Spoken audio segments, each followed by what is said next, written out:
Assalamualaikum warahmatullahi wabarakatuh. Perkenalkan, nama saya Fahmi Saban dari kelas 4 kelompok 2 asal instansi IPDN. Di sini saya akan menjelaskan apa saja yang telah saya dapat selama mengikuti kegiatan Lansar CPNS tahun 2025 yang sudah berjalan selama 5 hari ini. Untuk 5 hari pertama, kita fokus kepada agenda 1 yang didampingi oleh Ibu Rinawati SPD. Kegiatan berjalan dengan lancar dan semua materi yang disampaikan oleh Ibu Rina dapat dipahami dan diterima dengan baik oleh kami. Untuk agenda 1 dibagi menjadi 3 modul. Yang pertama membahas tentang wawasan kebangsaan dan nilai-nilai bela negara. Wawasan kebangsaan adalah cara pandang bangsa Indonesia dalam rangka mengelola kehidupan berbangsa dan bernegara yang dilandasi oleh jati diri dan kesadaran terhadap sistem nasional yang bersumber dari Pancasila, Undang-Undang Dasar Negara Kesatuan Republik Indonesia, dan Bhinneka Tunggal Ika.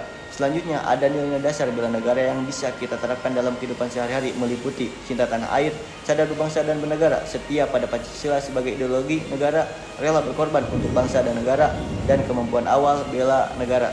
Selain itu, kita juga diberikan tugas untuk membuat rangkuman modul 1 dan refleksi implementasi wawasan kebangsaan, bela negara, dan administrasi negara kesatuan Republik Indonesia yang sudah dilaksanakan selama CPNS kurang lebih selama 5 bulan.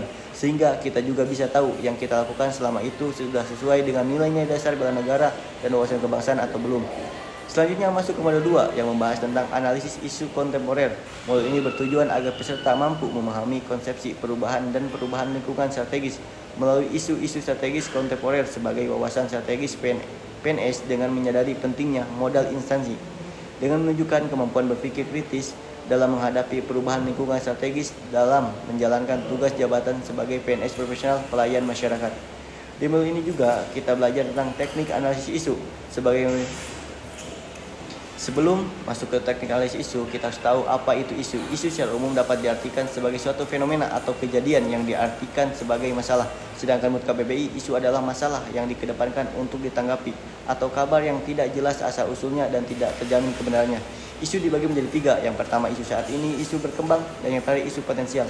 Masing-masing jenis isu ini memiliki karakteristik yang berbeda baik dari perspektif urgensi atau waktu maupun analisis dan strategi dalam menanganinya.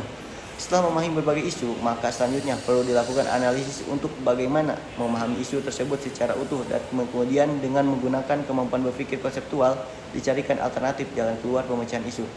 Sebaiknya kita menggunakan kemampuan berpikir kritis yang ditandai dengan penggunaan alat bantu penetapan kriteria kualitas isu. Alat bantu penetapan kriteria isu yang berkualitas banyak jenisnya seperti teknik tapisan dengan menetapkan rentang penilaian 1-5 pada kriteria aktual kelayakan diplomatik dan kelayakan atau lebih dikenal dengan AKPK. Terus ada juga USG yaitu urgency, seriously, dan growth. Dari sejumlah isu yang telah dianalisis dengan teknik tapisan, selanjutnya dilakukan analisis secara mendalam. Isu yang telah memenuhi kriteria AKPK atau USG atau teknik tapisan lainnya dengan menggunakan alat bantu dengan teknik berpikir kritis. Misalnya menggunakan sistem berpikir mind mapping, fishbone, SWOT, tabel frekuensi, analisis kesenjangan, atau sekurang-kurangnya menerapkan kemampuan berpikir hubungan sebab akibat untuk menggambarkan akar dari isu atau permasalahan, aktor dan peran aktor, dan alternatif pemecahan isu yang akan diusulkan. Untuk modul terakhir, kita membahas tentang kesigapan bela negara, yaitu suatu keadaan siap siaga yang dimiliki oleh seseorang baik secara fisik, mental maupun sosial dalam menghadapi situasi kerja yang beragam. Banyak sekali yang dipelajari di modul 3 ini, mulai dari konsep kesiagaan bela negara sampai ke baris berbaris, keprotokolan, dan masih banyak lagi. Pada dasarnya, ketiga modul ini menjadi satu kesatuan yang utuh karena modul-modul ini saling berkaitan satu sama lain. Di dalam modul 1 yang membahas tentang wawasan kebangsaan dan nilai-nilai dasar bela negara, modul ini membuka pandangan para peserta pelatihan dasar CPNS terkait dengan bela negara untuk memahami bahwa bangsa Indonesia terdiri dari berbagai pulau besar dan kecil yang berjajar dari Sabang sampai Merauke, dan nilai-nilai untuk memahami arti bela negara. Modul 2 dikenalkan dengan berbagai isu kontemporer dengan cara untuk melakukan analisis isu strategis kontemporer yang terjadi di zaman sekarang dan paling hit dan hot yang telah terjadi secara real di dalam masyarakat.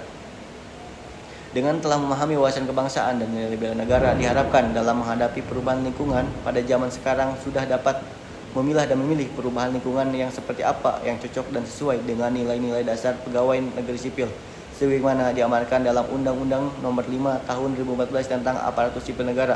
Selanjutnya, untuk mempelajari dan mempraktekkan kedua modul 1 dan 2, maka disusunlah modul 3 tentang kesiagapan bela negara. Dalam modul 3 ini dikenalkan bagaimana cara mendisiplinkan diri sendiri dengan baris-baris, tata cara, upacara, protokol, dan kegiatan-kegiatan ini sebagai sarana untuk mendisiplinkan diri termasuk dalam menghadapi perubahan lingkungan.